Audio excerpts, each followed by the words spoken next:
All of his co-workers were gone. What could it mean? Stanley decided to go to the meeting room. Perhaps he had simply missed a memo.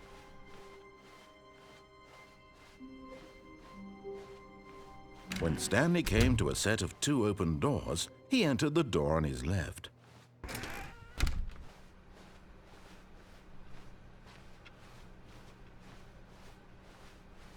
Yet there was not a single person here either.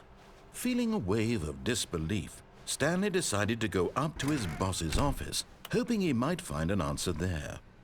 Coming to a staircase, Stanley walked upstairs to his boss's office.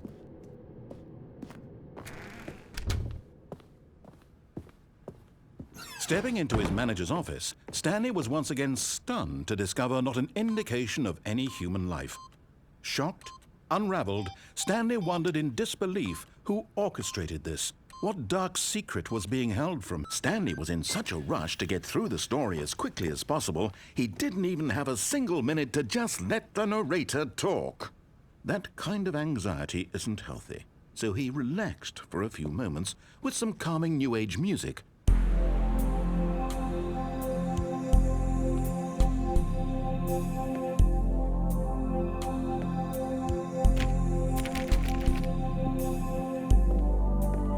Feeling soothed and rejuvenated, Stanley calmly walked forward into the opened passageway.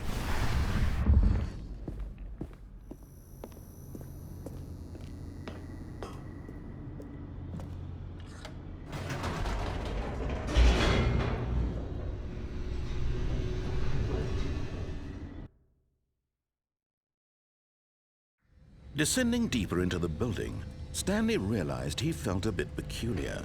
It was a stirring of emotion in his chest, as though he felt more free to think for himself, to question the nature of his job. Why did he feel this now, when for years it had never occurred to him? This question would not go unanswered for long. Stanley walked straight ahead through the large door that read Mind Control Facility.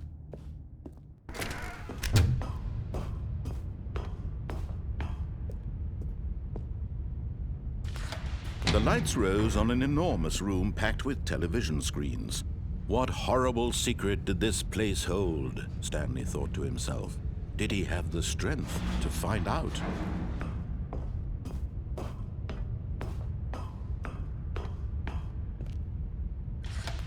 Now the monitors jumped to life, their true nature revealed. Each bore the number of an employee in the building, Stanley's co-workers. The lives of so many individuals reduced to images on a screen, and Stanley, one of them, eternally monitored in this place where freedom meant nothing.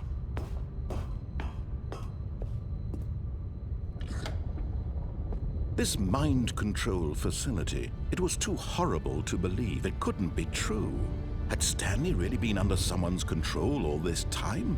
Was this the only reason he was happy with his boring job? That his emotions had been manipulated to accept it blindly? No, he refused to believe it. He couldn't accept it. His own life in someone else's control? Never! It was unthinkable. Wasn't it? Was it even possible?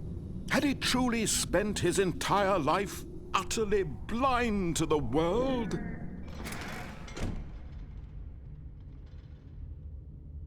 But here was the proof, the heart of the operation. Controls labeled with emotions, happy or sad or content. Walking, eating, working, all of it monitored and commanded from this very place. And as the cold reality of his past began to sink in, Stanley decided that this machinery would never again exert its terrible power over another human life. For he would dismantle the controls once and for all. Oh, Stanley, you didn't just activate the controls, did you? After they kept you enslaved all these years, you go and you try to take control of the machine for yourself. Is that what you wanted? Control? Oh, Stanley, I applaud your effort, I really do. But you need to understand, there's only so much that machine can do. You were supposed to let it go, turn the controls off, and leave. If you want to throw my story off track, you're going to have to do much better than that. I'm afraid you don't have nearly the power you think you do. For example, and I believe you'll find this pertinent, Stanley suddenly realized he had just initiated the network's emergency detonation system. In the event that this machine is activated without proper DNA identification, nuclear detonators are said to explode, eliminating the entire complex. How long until detonation then? Let's say, 2 minutes. Now this is making things a little more fun, isn't it, Stanley? It's your time to shine. You are the star. It's your story now. Shape it to your heart's desires.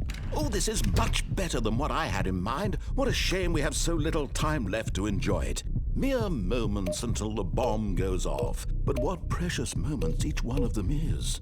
More time to talk about you, about me, where we're going, what all this means. I barely know where to start.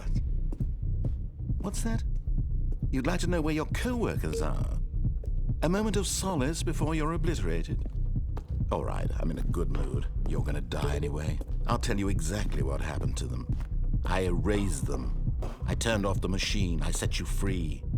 Of course, that was merely in this instance of the story. Sometimes when I tell it, I simply let you sit there in your office forever, pushing buttons endlessly and then dying alone. Other times, I let the office sink into the ground, swallowing everyone inside, or I let it burn to a crisp.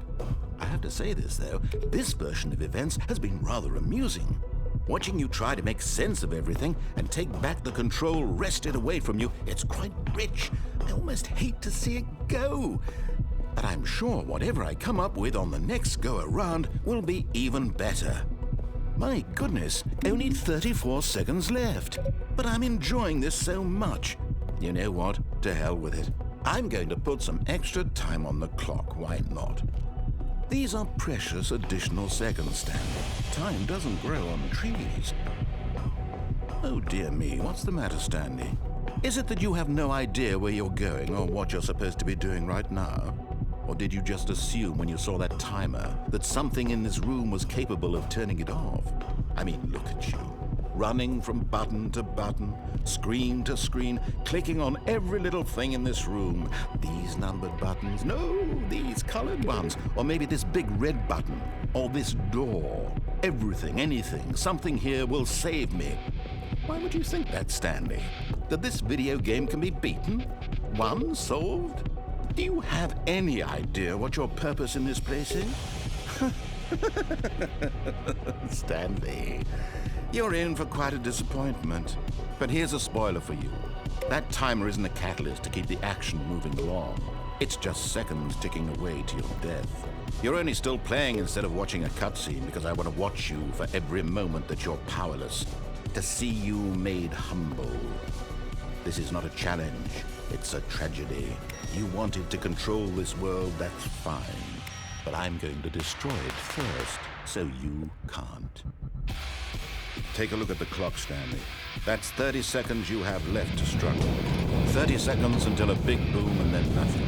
No ending here, just you being blown to pieces. Will you cling desperately to your frail life, or will you let it go peacefully? Another choice. Make it count. Or don't. It's all the same to me, all a part of the joke. And believe me, I will be laughing at every second of your inevitable life from the moment we fade in until the moment I say, happily ever after.